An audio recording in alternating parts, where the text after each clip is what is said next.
Hello प्यारे दोस्तों, स्वागत है आप सबका। मनोविज्ञान का टेस्ट नंबर 3 आपका आज से 2 दिन पहले आपको मिल चुका था और उम्मीद है कि आप लोगों ने बहुत अच्छे से ये टेस्ट है जो कंप्लीट कर लिया होगा। अब आंसर की है थोड़ी लेट हो गई थी। कारण ये था क्योंकि कल हमारा माइनर टेस्ट 4 था और उसकी तैयारी में थोड़ा सा मैं कह सकते हैं कि उलझ गया था।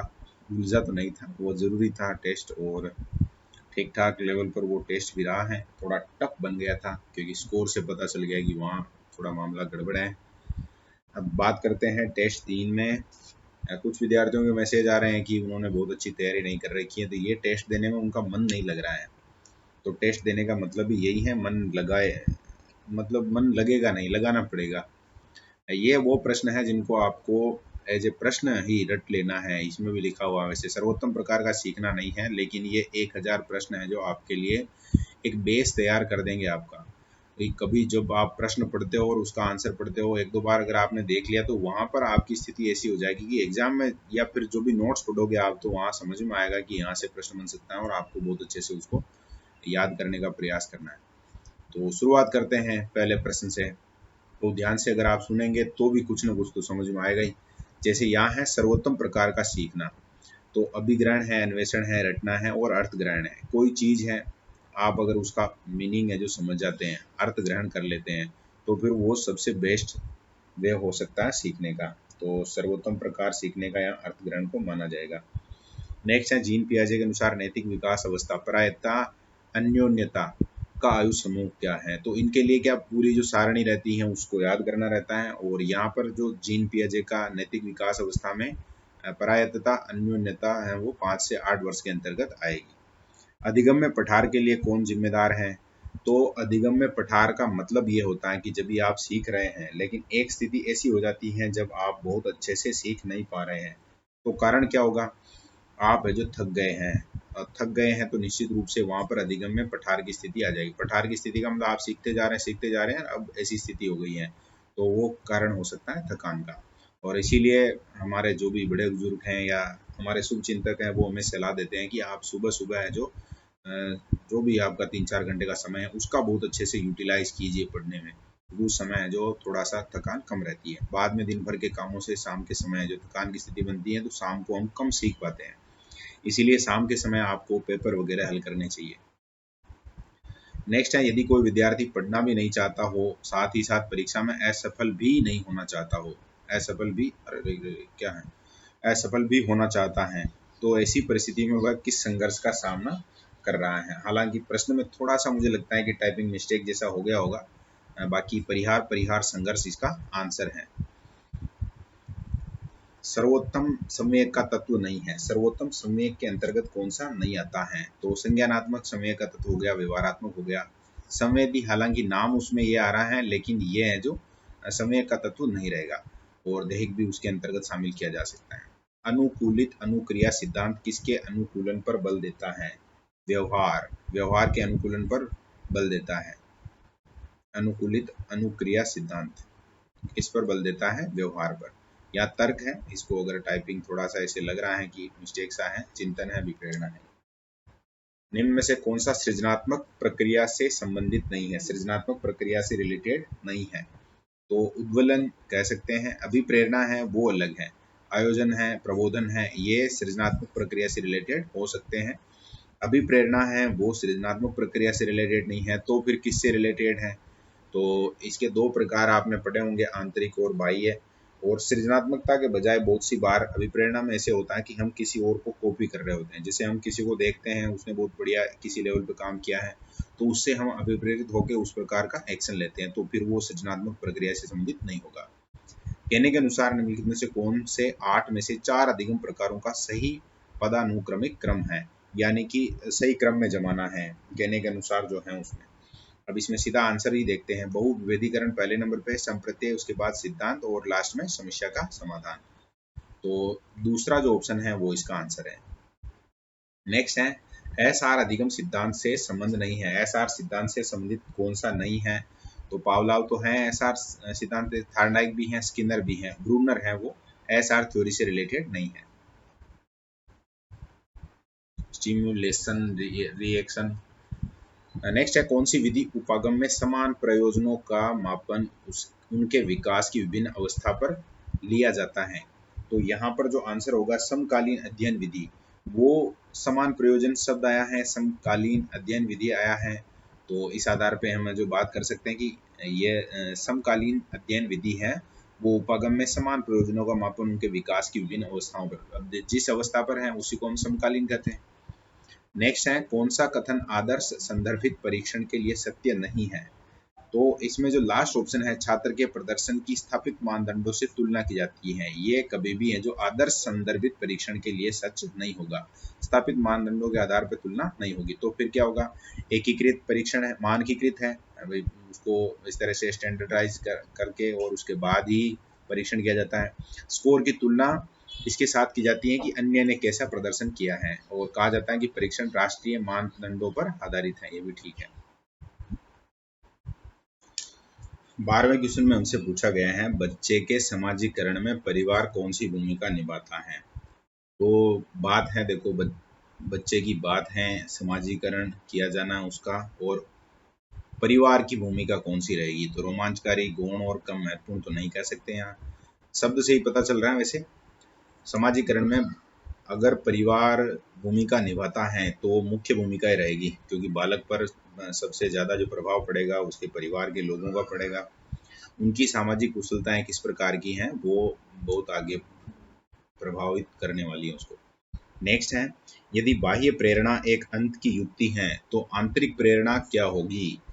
तो देखो, बाह्य प्रेरणा अगर अंत की युक्ति है, मतलब आप प्रयास कर रहे थे लेकिन कोई जो मामला है वो जो वहाँ समाप्त हुआ। अब आंतरिक प्रेरणा है अपने आप में एक क्या है, अंत है। अंत किस बात का है, आप हैं जो ऊहापोह में थे, अब आपको अपने मन से ही इस तरह लग रहा है कि हाँ मैं ये काम कर सकता हूँ या मुझे यहाँ प्रयास किया जाना चाहिए, तो फिर वो वहाँ पर कहानी है जो समाप्त हो जाती है, फिर आप जो काम करना शुरू कर देते हैं।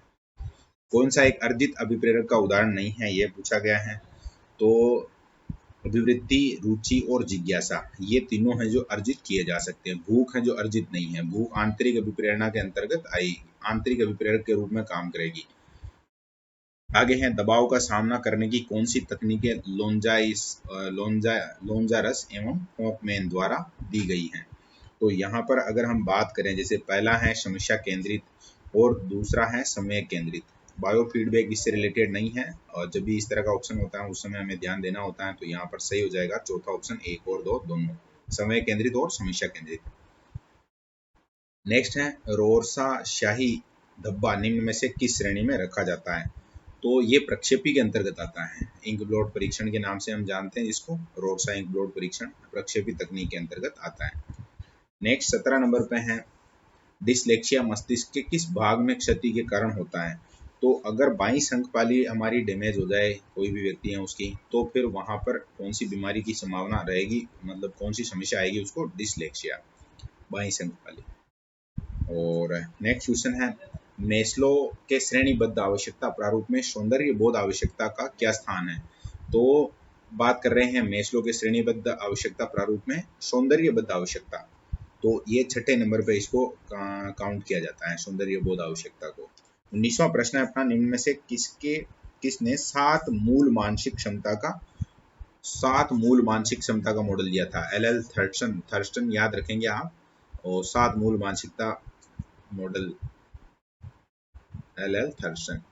नेक्स्ट है स्टर्नबर्ग के अनुसार बुद्धि के 3 प्रकार बताए गए हैं, उनमें से एक कौन सी बुद्धि है जिसे व्यवहारिक संपादन एवं स्ट्रीट स्मार्टस के नाम से जाना जाता है। तो उसे कहते हैं संदर्भात्मक।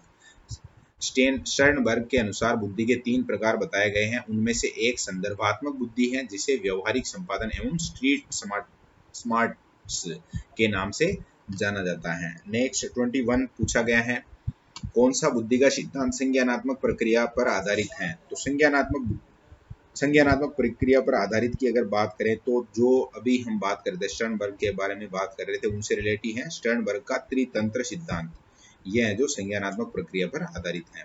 संज्ञान किस बुद्धि के सिद्धांत का हिस्सा है। तो त्रिआयामी सिद्धांत है वो संज्ञान के अंतर्गत आएगा, यानी कि दूसरा ऑप्शन इसमें सही है।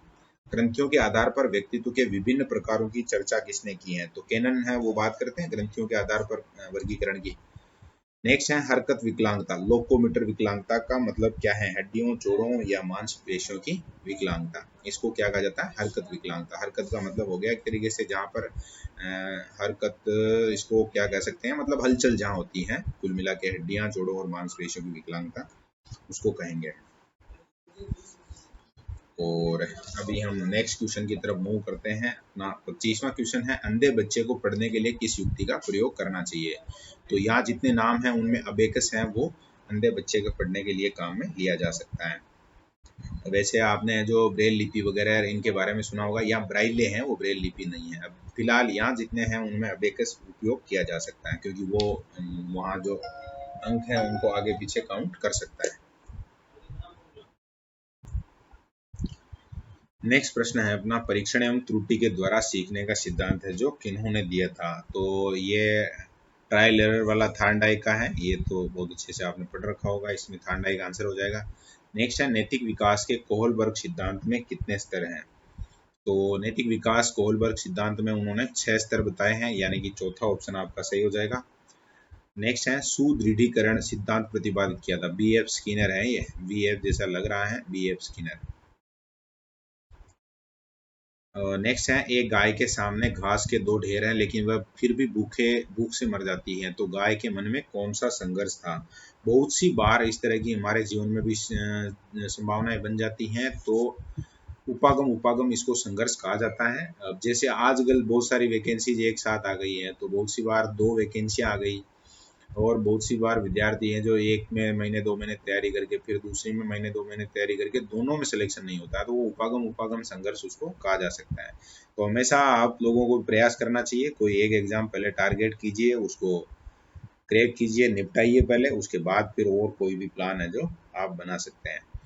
अगला है 30वां प्रश्न है अपना, निम्न में से कौन सा कथन सही नहीं है? तो विकास लंबवत सीधा न होकर वर्तुलाकार, ये तो ठीक है। विकास की गति की दर एक सी रहती है, एक सी रहती है, ये बात गलत है। विकास की दर है जो कभी ज़्यादा रहेगी कभी कम रहेगी, इस तरह की स्थिति बन सकती है, यानी कि दूसरा है जो कथन सही नहीं है। विकास मस्तिष्क के अधोमुखी क्रम में ठीक है, ये विकास की गति की दर एक सी नहीं रहती है, फ्लेक्सिबल है, ये फ्लक्चुएट होती रहती है, ऊपर नीचे कम ज़्यादा। 31 नंबर में प्रश्न पूछा गया है हमसे, कौन सा वृद्धि की प्रक्रियाओं के बारे में सबसे कम सत्य है? तो पहला है, व्यक्ति की मात्रात्मक विशेषताओं में परिवर्तन को प्रदर्शित करता है, बिल्कुल वृद्धि में आएगा। विकास के पक्षों के लिए आवश्यक है, इसका केवल आकलन किया जा सकता है, यह एक सतत है। देखो, वृद्धि शब्द जब आ रहा है तो सतत नहीं कह सकते, ये सबसे कम सत्य हो जाएगा, लास्ट वाला ऑप्शन। नेक्स्ट है, प्रभावी अधिगम के लिए सर्वाधिक प्रभावपूर्ण पुनर्बलन अनुसूची कौन सी है? तो पुनर्बलन अनुसूची के अंतर्गत आ जाएगा परिवर्तनशील पुनर्बलन, यहाँ पर जो तीसरा ऑप्शन है, क्योंकि प्रभावी अधिगम है वो तो ठीक है, अब प्रभावपूर्ण पुनर्बलन कहेंगे परिवर्तनशील, यानी कि थोड़ा बहुत उसको बदला जाए। नेक्स्ट है, अभिप्रेरणा का वर्गीकरण होता है? तो अभिप्रेरणा है उसके बारे में आपने पढ़ रखा होगा, अर्जित भी होती है, जन्मजात भी होती है। नेक्स्ट है, वाक्यांश, एक हाथ में 6 एवं दूसरे हाथ में आधा दर्जन, निम्नांकित में से किस प्रकार के द्वंद्व की सर्वोत्तम व्याख्या उसको हम कहेंगे? तो एक हाथ में 6 है, दूसरे हाथ में आधा दर्जन, मतलब ये भी आधा दर्जन मतलब 6 ही है, तो उपागम उपागम इसको कहा जाएगा, तीसरा ऑप्शन। और नेक्स्ट है 35वां क्वेश्चन, अधिगम अक्षमता स्वभाव में होती है, किस तरह की होती है? तो अधिगम अक्षमता है वो आंतरिक स्वभाव में रहेगी, कहीं ना कहीं आंतरिक के अंतर्गत उसको काउंट किया जा सकता है। अक्षमता शब्द है, ये आपको ध्यान रखना है। आगे है आरटी 2009 में अनिवार्य शब्द का अर्थ है, वहां पर जो हम अनिवार्य शिक्षा इस तरह का शब्द यूज करते हैं, तो उस अनिवार्य का मतलब क्या है ये हमें समझना। देखो, समुचित सरकारें दाखिले, उपस्थिति और प्रारंभिक शिक्षा की पूर्णता को सुनिश्चित करेंगी। 100% वो काम होना ही चाहिए, मतलब उसका निवारण किया नहीं जा सकता। अनिवार्य शब्द हिंदी शब्द है, हिंदी में जब हम पढ़ते हैं कि जिसका निवारण नहीं किया जा सके वो अनिवार्य, मतलब आपको ऐसा करना ही है। एडमिशन होना चाहिए बच्चे का, उसकी उपस्थिति होनी चाहिए, और उसकी जो 8वीं तक की शिक्षा है वो 100% पूरी होनी चाहिए, ये सुनिश्चित करने का काम है जो समुचित सरकार का है। नेक्स्ट है उपलब्धि अभिप्रेरणा है। उपलब्धि अभिप्रेरणा के अंतर्गत आ जाएगा, जैसे यहाँ तीसरा जो ऑप्शन है सीधा देखते हैं उसको, चुनौतीपूर्ण कार्य करने में डटे रहने की प्रवृत्ति। चुनौतीपूर्ण कार्य का मतलब हो गया, जैसे आप अभी ये वीडियो देख रहे हैं, ये वीडियो इस यानी 37वें क्वेश्चन तक भी आपने देखा है ना, तो वास्तव में आप चुनौतीपूर्ण कार्य कर रहे हैं, क्योंकि आप जिस माध्यम से वीडियो देख रहे हैं वहाँ इतने सारे वीडियो हैं मनोरंजन के, दुनिया भर की चीज़ों के, और उस समय आप है जो ये इसको प्रायोरिटी देकर और ये वीडियो देख रहे हैं, तो निश्चित रूप से उसको उपलब्धि अभिप्रेरणा के कारण आप चुनौती, कहीं ना कहीं आप चाहते हैं कि आपको क्या मिले, कोई उपलब्धि मिले, जो कि सामान्यतः लोग बाग प्राप्त नहीं कर पाते हैं वो, और उसके लिए जो डटे रहने की प्रवृत्ति है वो सबसे पहले नंबर पर आएगी। नेक्स्ट है भारतीय संदर्भ में RPWD एक्ट 2016 के अनुसार यदि व्यक्ति का दृष्टि क्षेत्र 40 डिग्री से कम तथा 10 डिग्री के कोण तक सीमित हो तो वह व्यक्ति है जो क्या कहलाएगा। उसको हम जैसे 40 आ रहा है तो अल्प दृष्टि बाधित व्यक्ति के अंतर्गत काउंट कर लेंगे, यानी दूसरा ऑप्शन इसमें सही हो जाएगा। सीखने की अनुक्रिया का प्रथम सोपान किसे कहा जाता है। तो आपके मन में अगर किसी बात के संबंध में जिज्ञासा है, क्यूरियोसिटी है, आप उस चीज को लेकर क्यूरियस हैं, तो फिर वो प्रथम सोपान के अंतर्गत आ जाएगा। अनुक्रिया का प्रथम सोपान जिज्ञासा कहलाएगी। नेक्स्ट है एक शिक्षक को कक्षा में काम करना चाहिए। तो जैसे शब्द हैं यहाँ पर, तो रूल ऑफ रिजेक्शन लगा के आप जो इसको हटा सकते हैं। जैसे प्रभुत्ववादी कभी होगा नहीं, प्रजातांत्रिक ठीक है, प्रभावशाली भी ठीक है, लेकिन सबसे बढ़िया जो शब्द है वो है प्रगतिशील भूमिका। प्रगतिशील का मतलब जो चीजें परिवर्तित की जा सकती हैं उनको वो स्वीकार करता है और हर एक के आगे बढ़ने, प्रगति करने की बात अगर करता है तो फिर वो प्रगतिशील भूमिका रहेगी। आगे है पियाजे ने किस अवस्था को माध्यमिक शिक्षा से जोड़ा है। तो औपचारिक संक्रियात्मक इसका आंसर हो जाएगा। यहाँ पर जो तीसरे नंबर पे ऑप्शन दे रखा है हमें, पियाजे ने अवस्था को माध्यमिक शिक्षा, अब माध्यमिक शिक्षा औपचारिक संक्रियात्मक अवस्था के अंतर्गत आएगी पियाजे के, जीन पियाजे के अनुसार। कौन सा शिक्षण अन्य शिक्षण स्तर की आधारशिला माना जा सकता है। तो अगर हम कहें कि आपका जो ब्रेन है, आपका जो मेमोरी पावर है वो बहुत अच्छा है, तो एक तरीके से वो है जो अन्य शिक्षण स्तर की आधारशिला का काम करेगा स्मृति। आप पढ़ रहे हैं, कोई चीज आपको सिखाई जा रही है, अब आपकी स्मृति अच्छी है तो फिर वो चीजें आधार का काम करेगी आपके लिए। आगे 43 में हमसे पूछा गया है व्यक्तिगत शिक्षा कार्यक्रम IEP किन बच्चों के लिए होता है। तो जो बच्चे निःशक्त होते हैं उनको पर्सनली पढ़ाना पड़ेगा, आपको इंडिविजुअल पढ़ाना पड़ेगा, तो निःशक्त बच्चों के लिए यह सही हो जाएगा। पावलोव के सिद्धांत में अनुबंधन की संभावना सर्वाधिक है, जबकि CS व UCS में अंतर है।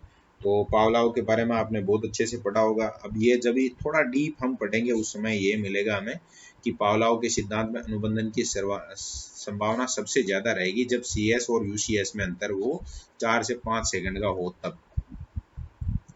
और यहाँ पर अपने पास 45वां क्वेश्चन है, JF हर्बर्ट की पंचपदी प्रणाली के बारे में बात की जा रही है, तो इसका तो आंसर आपने कर लिया होगा, JF हर्बर्ट इसमें सही आंसर है। नेक्स्ट क्वेश्चन की तरफ बढ़ते हैं।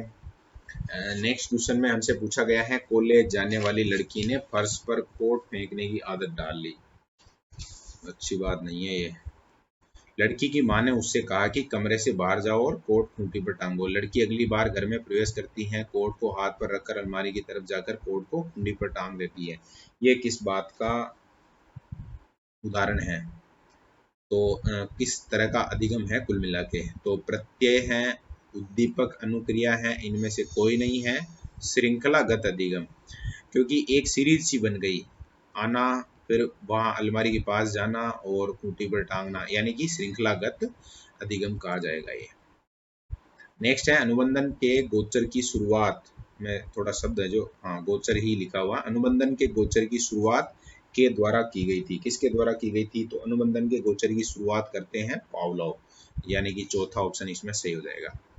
नेक्स्ट 48 में हमसे पूछा गया है बहुबुद्धि सिद्धांत निम्नलिखित निहितार्थ देता है सिवाय संवेगात्मक बुद्धि बुद्धि लब्धि से संबंधित नहीं है। ये तो नहीं। बुद्धि प्रक्रमण संक्रियाओं का एक विशिष्ट समुच्चय है जिसका उपयोग एक व्यक्ति द्वारा समस्या समाधान के लिए किया जाता है। ये है जो बहुबुद्धि सिद्धांत के अंतर्गत नहीं आता है। बाकी वो बहुबुद्धि के अंतर्गत संवेगात्मक आती हैं, विभिन्न तरीके की बात आती है अलग अलग विषय में, और विविध तरीका यानी सब शब्द है जो विभिन्न आया, विविध आया, यहाँ पर एक अलग से नाम आया है तो फिर दूसरा ऑप्शन इसमें अलग हो जाएगा। नेक्स्ट है 49 में हमसे पूछा गया है, को ले जाने के बाद भी घर में गैस स्टोव बंद किया है कि नहीं, घर में ताला ठीक लगाया कि नहीं। इस तरह बार बार सोचने वाले व्यक्ति को मानसिक बीमारी है, ऑब्सेसिव कंपल्सिव न्यूरोसिस इसको कहा जाता है। बहुत सी बार आप जैसे कोचिंग आ गए हो और ऐसे लग रहा है कि यार ये मतलब मैंने काम किया घर पे नहीं किया, इस तरह का विचार आ रहा है, या जब आप घर पे आए और उसके बाद कुछ बाहर जहाँ भी आपका कार्यालय था वहाँ की और अगर बात याद आ रही है तो फिर वो मतलब याद आ रही है, मतलब ज़्यादातर की ये समस्या नहीं होती है, लेकिन किसी को अगर इस तरह की समस्या है तो उसको ऑब्सेसिव कंपल्सिव न्यूरोसिस कहा जाता है। बहुत सारे लोगों में होती भी है ये समस्या। आगे 50वां है, फ्राइड का मानना है कि आक्रामकता उत्पन्न होती है। आक्रामकता है जो किस कारण से उत्पन्न होती है ये है, तो मूल प्रवृत्तियों में जो डेथ वाली मूल प्रवृत्ति है उसके कारण है व्यक्ति में क्या आएगी, आक्रामकता आएगी। नेक्स्ट है, मनोविज्ञान का कौन सा संप्रदाय व्यवहार के विश्लेषण में अवचेतन विचारों, भावनाओं एवं स्मृति पर आधारित है। तो अगर भावनाओं की बात की जा रही है तो मनोगतिक संप्रदाय इसमें आ जाएगा। अवचेतन मन की बात की जा रही है तो मन की गति क्या है, किस प्रकार के उसमें विचार आ रहे हैं। अगला प्रश्न है अपना 52वां, निम्न में से कौन सी दृष्टिबाधित विद्यार्थियों के लिए उपयोग की जाने वाली सहायक सामग्री नहीं है। आजकल तो वैसे सबको उपयोग किया जाता है, जैसे बड़े प्रिंट की किताबें हैं तो ये होती है यूज, वाणी संश्लेषक, विशाल काय कंप्यूटरीकृत किताबें, पाठ्य पुस्तक का अनुपूरक और वाणी संश्लेषक। तो यहाँ पर जो चारों ऐसे लग रहा है कि चारों ही उसमें आने चाहिए, यानी कि ये जो 52वां प्रश्न है इसको हम थोड़ा होल्ड पे रखते हैं, इसको आप अलग से निशान करके और या फिर इस तरह से, क्योंकि समस्याग्रस्त वाला टॉपिक तो आपका ही है साइकोलॉजी में, वहाँ आपको ये चीज़ें पता होनी चाहिए निश्चित रूप से, तो इसको देखेंगे वहाँ पर।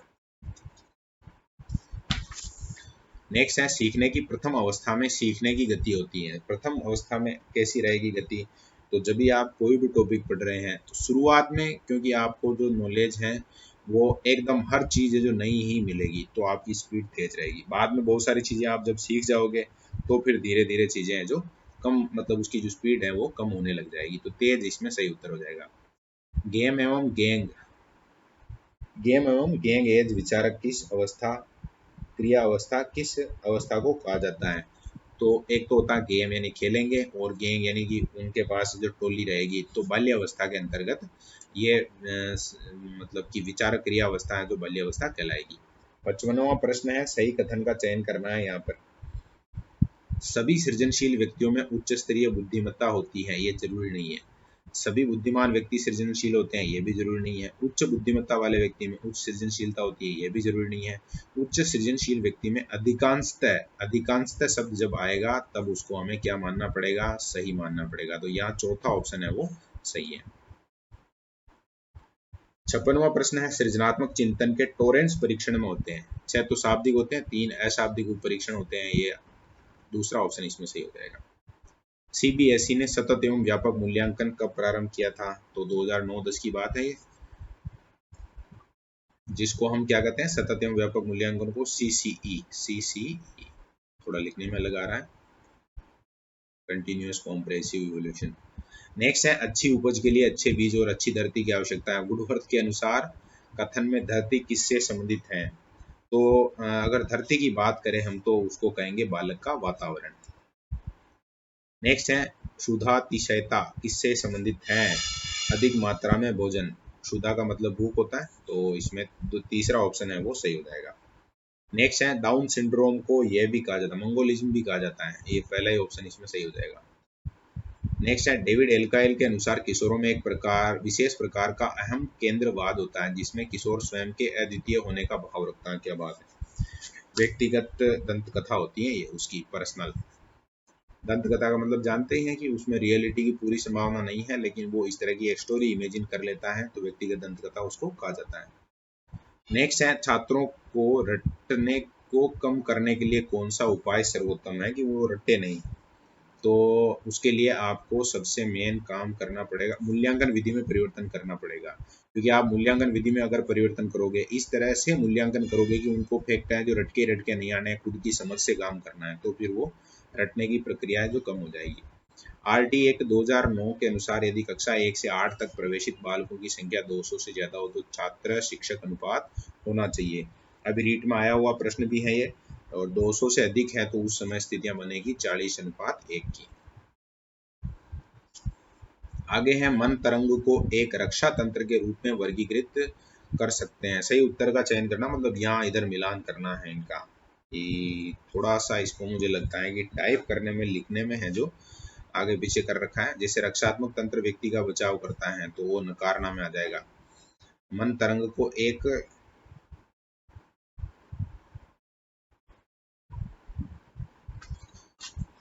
मन तरंग को एक रक्षा तंत्र के रूप में वर्गीकृत कर सकते हैं, और उदात्तीकरण को रक्षात्मक तंत्र के रूप में वर्गीकरण किया जा सकता है। क्षतिपूर्ति को रक्षात्मक तंत्र के रूप में वर्गीकृत किया जा सकता है। अब समझ में आया प्रश्न की इसमें जो बात की जा रही है वो थोड़ी सी अलग है। कौन सी गतिविधि में किसका उपयोग किया जाएगा, ये बात पूछी गई है हमसे।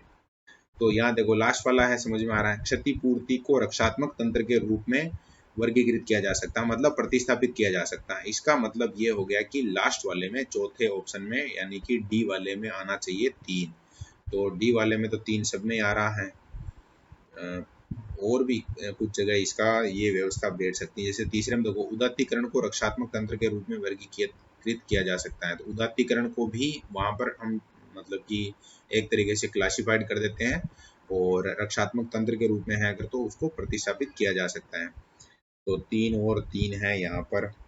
फिर जैसे पहला है मन तरंग, मन तरंग का मतलब हो गया कि आप भाग रहे हैं तो पलायन हो जाएगा। और दूसरा है उसमें कहा गया है रक्षात्मक तंत्र व्यक्ति का बचाव करता है, तो टेंशन वाली बात आ गई। यानी कि यहाँ पर जो तीसरा ऑप्शन है वो सही होगा। हालांकि प्रश्न जो देना चाहिए था उसमें ऐसे होना चाहिए था, ये यहाँ पर कॉलम ए और कॉलम बी लिखा हुआ होना चाहिए था, और ये एकदम स्ट्रेट लिखे हुए होने चाहिए थे। लेकिन ठीक है, इस प्रश्न को बाद में और देखते हैं क्या है इसमें कहानी क्लास में। नेक्स्ट 65वां क्वेश्चन है अपना, सशक्त अभिप्रेरणा सीखने का प्रभावी घटक है। सशक्त अभिप्रेरणा, तो इससे बालक स्वस्थ रहता है, भक्ति करना, प्रसन्न रहना, शीघ्र सीखना। तो इसमें जो चौथा ऑप्शन है वो सही हो जाएगा।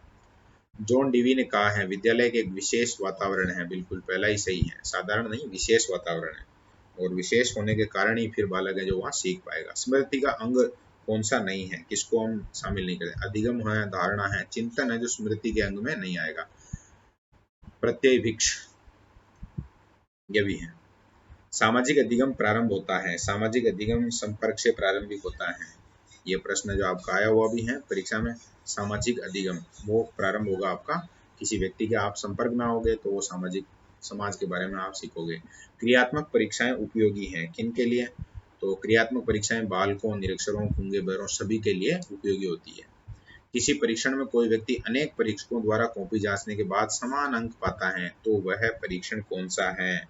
उसको हम कहेंगे वस्तुनिष्ठ। जो एबेसद वाला है, अगर कोई भी चेक करेगा तो भी आपको जो बराबर नंबर ही आएंगे, तो वस्तुनिष्ठ उसको कहा जा सकता है। अपवाद बालक की श्रेणी में आएंगे, उपरोक्त सभी, क्योंकि देखो मंदबुद्धि, अपराधी, प्रतिभाशाली सभी हैं जो एक तरीके से अपवादी हैं, तो उपरोक्त सभी में आ जाएगा। सृजनात्मक बालक में निम्नलिखित विशेषता होती है। किस प्रकार की विशेषता होती है? तो पहला देखो बुद्धि लब्धि स्तर है वो सामान्य होता है। स्वयं का निर्णय लेने की क्षमता न होना, सृजनात्मक बालक में निम्नलिखित विशेषताएं होती हैं। ये तो कैसे होगी? बुद्धि लब्धि स्तर नीचा होना, ये तीनों ही हैं जो गलत दे रखी हैं, इनमें से कोई नहीं। मानसिक स्वास्थ्य के द्वारा एक व्यक्ति खुश तथा स्वस्थ रहता है, क्योंकि क्योंकि पहला है मानसिक तनाव दूर रह जाएगा, ठीक बात है। हर परिस्थिति को संभाल लेगा, ठीक है। व्यक्ति समाज के साथ समायोजित हो जाएगा, यानी उपरोक्त सभी। किशोर विद्यार्थियों का मानसिक तनाव दूर करने की कौन सी विधियां हैं? और इसमें देखो पहला है जैसे प्रत्यक्ष विधि, आप सीधा बताओ। अप्रत्यक्ष विधि भी यूज की जा सकती है। मनोवैज्ञानिक उपचार, यानी यहाँ पर भी उपरोक्त सभी। जहाँ उपरोक्त सभी आ रहा है मतलब वहाँ थोड़ा मामला ऐसा ही है। नेक्स्ट है व्यक्तित्व का 5 घटक सिद्धांत किसने दिया था? मेकरे और पोस्टर ने 5 घटक सिद्धांत दिया था। रोजन भी परीक्षण मापन करता है, कुंठा, कुंठा से रिलेटेड है। चौथा ऑप्शन इसमें सही हो जाएगा। 77 है जब माँ बच्चे को रोता हुआ देखती है तो रोता हुआ देखकर इस निष्कर्ष पर पहुंचती है कि बच्चे को भूख लगी है, और ये किसके अंतर्गत आ जाएगा? निगमन के अंतर्गत आएगा। अच्छे से याद रख लेना आप, क्योंकि ये शिक्षण विधियों में भी आपको फायदा करने वाला है। शैशवावस्था में सबसे तीव्रता से पाई जाने वाली मूल प्रवृत्ति है वो है पलायन। नेक्स्ट है परिश्रम बनाम हीनता के समाधान से उत्पन्न होने वाली मनोसामाजिक शक्ति कौन सी है, तो उसको हम कहेंगे सामर्थ्यता। परिश्रम बनाम हीनता, सामर्थ्यता, मनोसामाजिक शक्ति। स्थिति व अनुक्रिया के मध्य संबंध उसके परिणामों के फलस्वरूप प्रबल या दुर्बल बनाते हैं। नेक्स्ट 80 नंबर जो क्वेश्चन है अपना, वहां पूछा गया है हमसे स्थिति व अनुक्रिया के मध्य संबंध उनके परिणाम के फलस्वरूप प्रबल या फिर दुर्बल बनाते हैं, किस सिद्धांत को प्रदर्शित करता है। तो यहाँ पर जो क्रिया प्रसूत सिद्धांत है वो आ जाएगा। स्थिति और अनुक्रिया दोनों इससे रिलेवेंट रहेंगी। नेक्स्ट है अंतर्वैयक्तिक बुद्धि को प्रदर्शित करने वाला व्यवहार कौन सा है, तो दूसरे के अंतर्मन की इच्छा एवं मनसा का पता अगर आप लगा रहे हैं तो इसका मतलब आपकी जो बुद्धि कैसी है, अंतर्वैयक्तिक है। तो यहाँ जो कौन सा ऑप्शन है, दूसरा ऑप्शन है वो सही हो जाएगा। दूसरे के अंतर्मन की इच्छा एवं मनसा का पता लगाना, अंतर्वैयक्तिक बुद्धि। 82 में पूछा गया है विकास के पक्ष जैसे कि शारीरिक, संज्ञानात्मक, सामाजिक, संवेगात्मक निम्नलिखित में से कौन सी प्रक्रिया से विकसित होते हैं। तो यहाँ सही आएगा समग्रता और साकल्यता, चौथा ऑप्शन सही हो जाएगा। नेक्स्ट है निम्नलिखित में से कौन सा कथन मस्तिष्क के ब्रोका क्षेत्र के संदर्भ में सही नहीं है, मतलब जिसको हम करेक्ट नहीं मान सकते। पहला है बाएं फ्रंटल लोब में स्थित होती हैं, ये व्याकरण संबंधी प्रक्रियाओं में सहायता करती हैं, भाषा उत्पादन का कार्य करती है, शब्दार्थ समझने में मदद ये नहीं करती है। यानी कि जो चौथा ऑप्शन है आपका वो इसमें ब्रोका क्षेत्र के संदर्भ में सही नहीं है। नेक्स्ट है जब विकास के किसी भी क्षेत्र विशेष में बच्चों की क्षमता कम है तो फिर क्या होगा, विकास के सभी क्षेत्रों पर उसका प्रभाव पड़ेगा, तीसरा ऑप्शन सही हो जाएगा। नेक्स्ट है शैशवावस्था के दो सामान्य भय कौन कौन से हैं, तो अपरिचित चिंता होती है, पृथकत्व की चिंता होती है। कैसे हैं जो समझ लो, जैसे कोई बिना जान पहचान वाला जिसको जानते नहीं है वो उसके बारे में थोड़ी टेंशन, और पृथकत्व की मतलब अपने जो परिवारजन है उनसे वो अलग हो जाएगा, इस तरह का भाव उसके मन के अंतर्गत आ जाता है। तो इसको हम कह सकते हैं कि शैशवावस्था का ये भय है, पृथकत्व की चिंता। नेक्स्ट है सुप्रसिद्ध 3 पर्वत समस्या, जो प्रयोग जीन पियाजे ने किस संकल्पना को स्पष्ट करने के लिए किया था। तो स्व केंद्रन, यहाँ पर जो लिखा हुआ दूसरे नंबर पे स्व केंद्रन का नियम, ये संकल्पना स्पष्ट करने के लिए उन्होंने जो 3 पर्वत समस्या प्रयोग किया था। आगे है जीन पियाजे के बारे में कौन सा सत्य है। खूब सारे 5 लाइनें लिखी हुई हैं और पांचों को बहुत अच्छे से देख कर हमें हल करना है। देखो पहला है संज्ञानात्मक विकास का व्यवस्थित अध्ययन और अवस्था, जीन पियाजे के बारे में सत्य है ये। मूर्त संक्रियात्मक अवस्था संरक्षण की समझ व पलटन, ये भी ठीक है। भाषा व चिंतन अलग अलग प्रणाली, ये बात कही थी उन्होंने। चिंतन भाषा का वाहक है, ये बात भी कही थी। सजीववाद की प्रवृत्ति, मूर्त सजीववाद में मूर्त संक्रियात्मक की बात उन्होंने नहीं की थी। इसका मतलब क्या हो गया, 1, 2, 3 और 4 सही है, यानी पहला ऑप्शन इसमें सही आ जाएगा। नेक्स्ट है निम्नलिखित में से कौन सा सृजनात्मकता का तत्व नहीं है, किसको सृजनात्मकता के अंतर्गत शामिल करेंगे। तो धारा प्रवाहिता हो जाएगा, लचीलापन हो जाएगा, मौलिकता भी है, उच्च बौद्धिकता होनी चाहिए लेकिन जरूरी नहीं है। अधिगम प्रक्रिया में सही कड़ी का चयन कीजिए, कौन सी कड़ी है जो सही कड़ी है, सही कड़ी के अंतर्गत आएगी। देखते हैं इसको।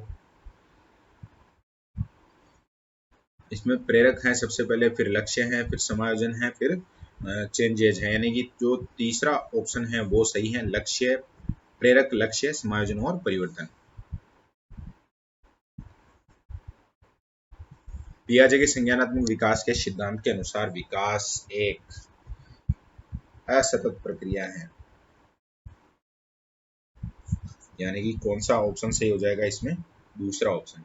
शिक्षण का मुख्य उद्देश्य क्या है, यह पूछा गया है। शिक्षण का मुख्य उद्देश्य हम जानते हैं कि तर्क शक्ति का विकास भी करना है और चिंतन का विकास भी करना है। तो तर्क शक्ति भी आ जाएगा, चिंतन भी आ जाएगा, यानी ए व बी दोनों।